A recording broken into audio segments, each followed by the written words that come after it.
राधे राधे भक्तों। स्वागत है आपके अपने चैनल मनमोहन क्रिएशन में। आज मैं आपको सफला एकादशी से जुड़ी कुछ बातें बताऊंगी उसके बारे में कि सफला एकादशी कब है, कैसे हमें व्रत करना चाहिए। आइए जानते हैं। हिंदू सनातन धर्म में सभी व्रतों में श्रेष्ठ एकादशी व्रत का विशेष महत्व है। हर महीने में 2 बार आने वाली एकादशी में पौष मास के कृष्ण पक्ष की एकादशी को सफला एकादशी के नाम से जाना जाता है। यह एकादशी अपने नाम के अनुरूप ही अपने भक्तों को जीवन की खुशियाँ और सफलता से भर देती है। कहा जाता है कि इस पावन तिथि पर भगवान विष्णु और माता लक्ष्मी की श्रद्धा से उपासना करने वाले साधकों को हर क्षेत्र में अपार सफलता और सुख की प्राप्ति होती है। सफला एकादशी सिर्फ एक व्रत नहीं, बल्कि भक्तों की हर मनोकामनाओं को पूर्ण करने का दिव्य अवसर है। इस बार की सफला एकादशी वास्तव में अनेक शुभ योग और दुर्लभ संयोग के साथ आ रही है। पौष मास वैसे ही भगवान श्री कृष्ण और सूर्य नारायण देव की कृपा पाने का अत्यंत पवित्र और पावन महीना है। इस मास में किया गया आध्यात्मिक साधना और पूजा पाठ मनुष्य को तीव्र आध्यात्मिक प्रगति की ओर अग्रसर करता है।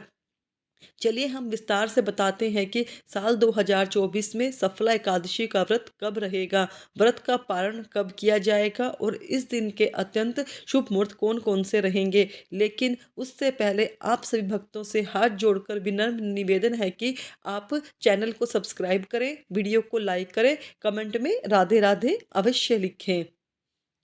आप तक सबसे पहले पहुंच सके। प्रिय भक्तगणों, एकादशी व्रत यह अत्यंत पवित्र और दिव्य व्रत है जो न केवल आध्यात्मिक उन्नति का मार्ग प्रशस्त करता है, बल्कि जीवन के समस्त कष्टों का निवारण भी करता है।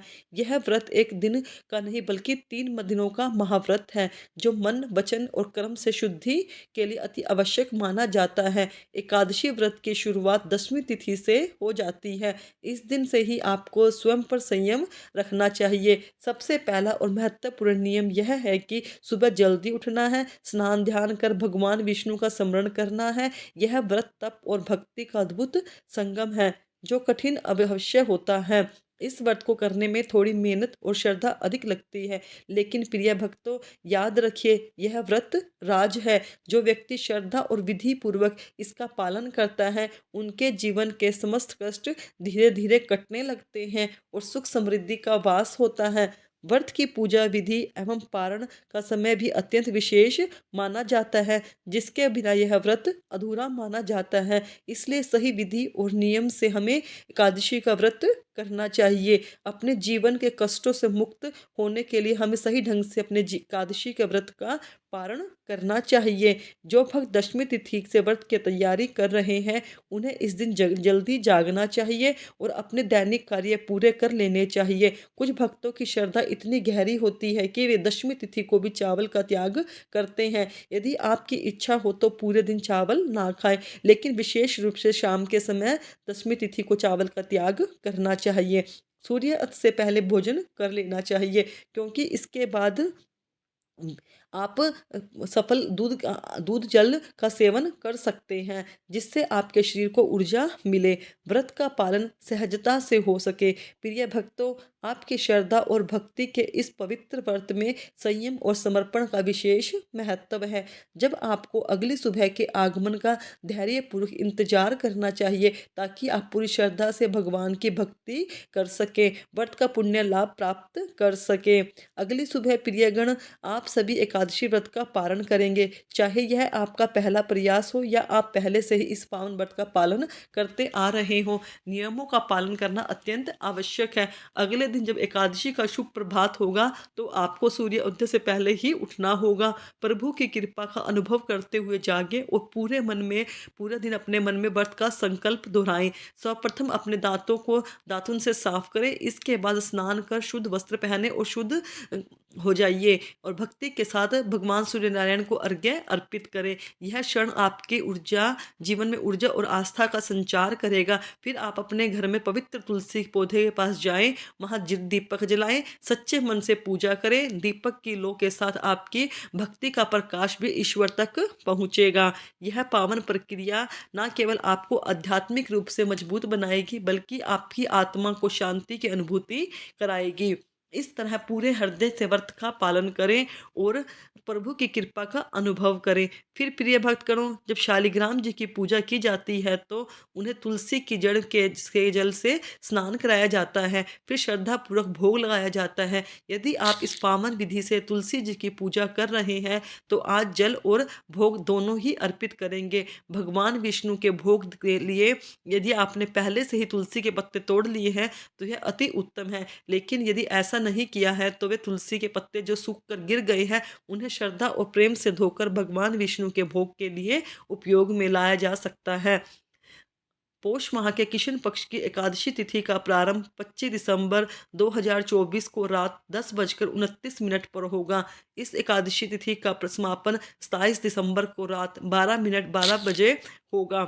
ऐसे में उदय तिथि के ध्यान में रखते हुए सफला एकादशी का पवित्र व्रत 26 दिसंबर को रखा जाएगा। यह बात विशेष रूप से ध्यान रखने योग्य है कि एकादशी के इस पवित्र दिन तुलसी जी को पत्ते ना तोड़े, ना ही किसी प्रकार की उनसे छेड़छाड़ की जाए। यह उनका सम्मान और भक्ति का प्रतीक है। जब यह कार्य पूर्ण हो जाए तो हम अपने घर में भगवान विष्णु की पूजा का विधि विधान प्रारंभ करेंगे। आपकी इस भक्ति और श्रद्धा से भगवान विष्णु की कृपा अवश्य प्राप्त होगी। आपके जीवन में सुख और शांति समृद्धि का संचार होगा। इस दिव्य कर्म को करते हुए समय मन में प्रेम, समर्पण और भक्ति भाव का संचार बनाए रखें। यही प्रभु की सच्ची आराधना है। अब देखिए, आज एकादशी माता का प्राकट्य हुआ है। जो आज आप चावल नहीं खाएंगे, इस बात का विशेष ध्यान रखें। जो लोग व्रत रखते हैं उनके लिए तो यह अनिवार्य है, लेकिन जो व्रत नहीं भी रखते उन्हें भी दसवीं और एकादशी के दिन चावल से परहेज करना चाहिए। इसके अलावा उपाय के लिए लहसुन प्याज का त्याग करना होगा। शेष सब कार्य भक्ति भाव से करें। भगवान विष्णु की तन मन से पूजा करें। तुलसी जी में दीपक जलाएं, धूप बत्ती का आनंद लें, परंतु ध्यान रहे कि इस दिन भगवान को भोग ना लगाएं। इसके बाद लड्डू गोपाल जी, शालिग्राम जी या श्री हरि के किसी भी स्वरूप की विधि पूर्वक पूजा करें। यह दिन भक्ति और श्रद्धा से भरा हुआ होता है। इसका एक क्षण भी हमें खराब नहीं करना चाहिए। हमें भगवान की भक्ति में तत्पर रहना चाहिए। भगवान को जल से स्नान कराना चाहिए। कितना महत्वपूर्ण है, सर्दियों का मौसम चला आ रहा है तो आप लड्डू गोपाल और शालिग्राम जी को थोड़ा सा गुनगुना जल स्नान करवा सकते हैं। यह प्रेम और सेवा का प्रतीक है। जिनके घर में ताजे जल की व्यवस्था है, जैसे मोटर या नल से ताजा जल आता है, तो उनके लिए कोई समस्या नहीं है। ताजे जल से भगवान का स्नान करवाएं। स्नान कराने के बाद श्रद्धा और भक्ति से भगवान को चंदन लगाएं, उनकी फूलों की माला से शोभा बढ़ाएं और भगवान को पीले रंग के वस्त्र पहनाएं। जैसे अब सर्दियों का मौसम है तो हमें पीले रंग की ऊन से बनी हुई वस्त्र भगवान जी को पहनाने चाहिए। भगवान को फूलों की माला से उनकी शोभा बढ़ानी चाहिए। पूजा का सबसे सुंदर भाग यह है कि आप अपनी शक्ति और सामर्थ्य के अनुसार भगवान को भोग अर्पित करें।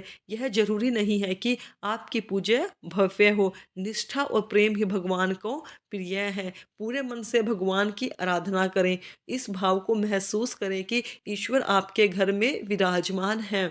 उनकी सेवा करते हुए ऐसा लगे मानो आपकी आत्मा उनके चरणों में लीन हो गई हो। और सच्ची भक्ति के भोग लगाने के बाद आप शांत मन से बैठकर भगवान विष्णु के महामंत्र ओम नमो भगवते वासुदेवाय नमः का जाप करें। यह मंत्र अत्यंत शक्तिशाली है और आत्मा को शांति और भक्ति से भर देता है।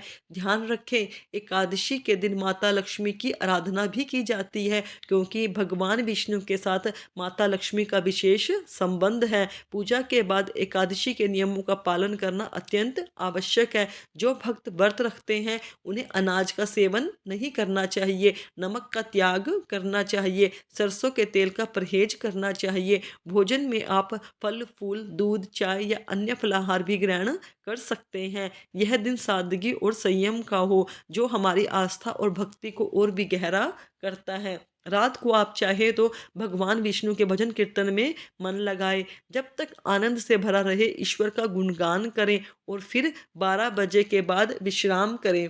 याद रखें, यह सब आपकी क्षमता और श्रद्धा पर निर्भर करता है।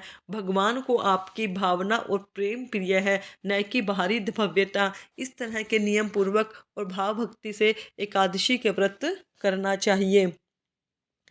एकादशी बल्कि भगवान विष्णु और माता लक्ष्मी की असीम कृपा की प्राप्ति आप पर बनी रहेगी। जब एकादशी का व्रत पूर्ण हो जाए तब द्वादशी के दिन सुबह उठकर पवित्र मन से स्नान करें और भगवान का श्रद्धा भाव से पूजन करें। इस दिन यदि संभव हो तो हम ब्राह्मण को भोजन करवा सकते हैं, क्योंकि यह अत्यंत पुण्यदायक माना जाता है। यदि किसी कारणवश आप भोजन ब्राह्मण नहीं करा सकते तो उनके लिए कच्चे अनाज, जैसे सीधा कहा जाता है, श्रद्धापूर्वक भेंट कर सकते हैं। अब बात पारण की करते हैं कि हमें एकादशी व्रत का पारणा कैसे करना चाहिए। इसे सूर्य उदय के बाद ही करना चाहिए। ध्यान रखें कि पारण द्वादशी तिथि के समाप्त होने से पहले कर लेना चाहिए। यदि दुर्भाग्यवश द्वादशी तिथि सूर्य उदय से पहले ही समाप्त हो जाए तो व्रत का पारण सूर्य उदय के बाद अवश्य करें। यह क्षण केवल एक परंपरा नहीं है बल्कि आध्यात्मिक ऊर्जा से भरपूर है, जो व्यक्ति के मन,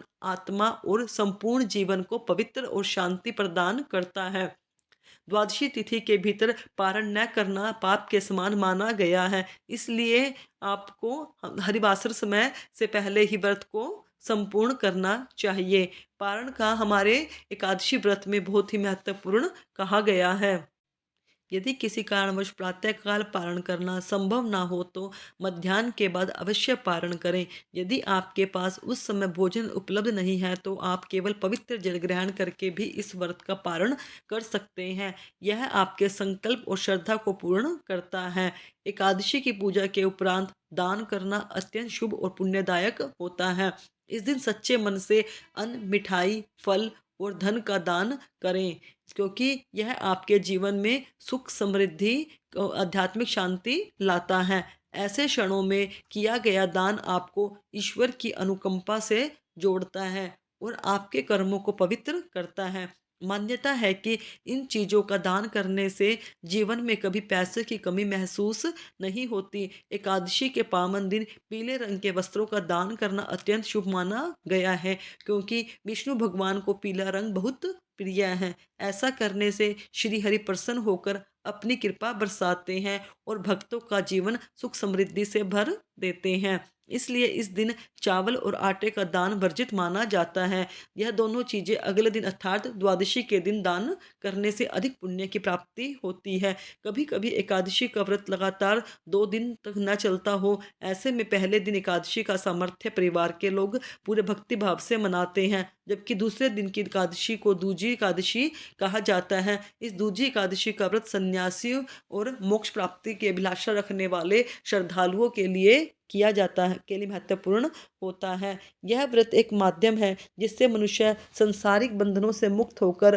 परम शांति और इसके ईश्वर की अनंत कृपा को प्राप्त कर सकता है। प्रिय भक्तगणों, भगवान में श्री हरि विष्णु के परम प्रेम और आशीर्वाद की छाँव रहने वाले भक्तों के लिए एक अद्भुत अवसर आने वाला है। इस वर्ष 2024 में सफला एकादशी का विशेष महत्व रहा है। पहली सफला एकादशी जनवरी में आई थी, अब दूसरी बार दिसंबर माह में पुनः यह पावन अवसर मिल रहा है। इस बार पौष मास में श्री कृष्ण पक्ष में आने वाली सफला एकादशी न केवल आपकी मनोकामनाओं को पूर्ण करेगी बल्कि आपके जीवन में सुख और समृद्धि और शांति का आशीर्वाद भी लाएगी। भगवान श्री हरि के प्रति आपका प्रेम और भक्ति ही आपके जीवन को कृतार्थ बनाएगी। जो भक्त सच्चे हृदय से भगवान विष्णु की कृपा और स्नेह के इच्छुक हैं, उन्हें सफला एकादशी के इस शुभ अवसर पर उत्साह और श्रद्धा के साथ व्रत करना चाहिए। जय श्री हरि विष्णु। 26 दिसंबर 2024 गुरुवार का दिन बेहद पावन और खास है, क्योंकि इस दिन सफला एकादशी का व्रत पूरे दिन माना जाएगा। 25 दिसंबर की रात 10:29 पर एकादशी तिथि आरंभ होगी और 26 दिसंबर को मध्य रात्रि समाप्त होगी। इस बार यह दिव्य अवसर सामर्थ्य और वैष्णव दोनों संप्रदायों के लिए एक ही दिन यानी 26 दिसंबर को आ रहा है, जो इसे और भी विशेष बना देता है। भोर की पवित्र वेला ब्रह्म मुहूर्त का समय फिर शुरू 5 बजे शुरू होगा और सूर्योदय 7:20 पर होगा। यह समय पूजा पाठ और ईश्वर आराधना के लिए अत्यंत मंगलकारी है। पूरे वातावरण में भक्ति और श्रद्धा की दिव्य लहरें दौड़ेंगी। संध्याकालीन पूजा का समय भी खास है। शाम को 5:32 से 6:05 तक सूर्यास्त होगा। तब वातावरण में आध्यात्मिक ऊर्जा और अधिक प्रबल हो जाएगी। इस दिन राहु काल दोपहर 1 बजे से 39 मिनट तक रहेगा। हालाँकि इस समय आप भगवान की पूजा नहीं कर सकते, लेकिन हरे कृष्ण महामंत्र की जाप और श्रीमद् भागवत गीता अर्थात श्रीमद् भागवत गीता का अध्ययन करना सर्वोत्तम रहेगा। 26 दिसंबर को अभिजीत मुहूर्त दोपहर 1 बजकर 1 मिनट से बीच में रहेगा, जबकि विजय मुहूर्त 2 बजे से 2 मिनट तक बीच पड़ेगा। इसके अलावा अमृत काल का विशेष समय सुबह 8 बजकर 2 मिनट से 10 बजकर 7 मिनट तक रहेगा। इस बार की सफला एकादशी न केवल वृद्ध रमणीय है, सुकर्म के योग भी इस दिन बन रहा है, जो हर पूजा पाठ साधना और सत्कर्म को और अधिक फलदायी बना देता है। ऐसा लगता है मानो स्वयं भगवान विष्णु इस दिन भक्तों पर अपनी कृपा की वर्षा करने के लिए आतुर हो गए हैं। इस अवसर पर भक्ति की गंगा में डुबकी लगाना हर एक के लिए आध्यात्मिक आनंद और मोक्ष का द्वार खोल सकता है। हिंदू ज्योतिष शास्त्र के अनुसार सुकर्म योग हमारे जन्म के अच्छे कर्म, सदाचार और जीवन में मिलने वाले अनुकूल परिणामों का प्रतीक है। यह योग जीवन में सफलता, आशीर्वाद और समृद्धि का द्वार खोलने वाला है। राधे राधे भक्तों, कैसी लगी आपको हमारी वीडियो? अगर आपको हमारी वीडियो अच्छी लगे तो चैनल को सब्सक्राइब करें, कमेंट में राधे राधे लिखें। धन्यवाद दोस्तों।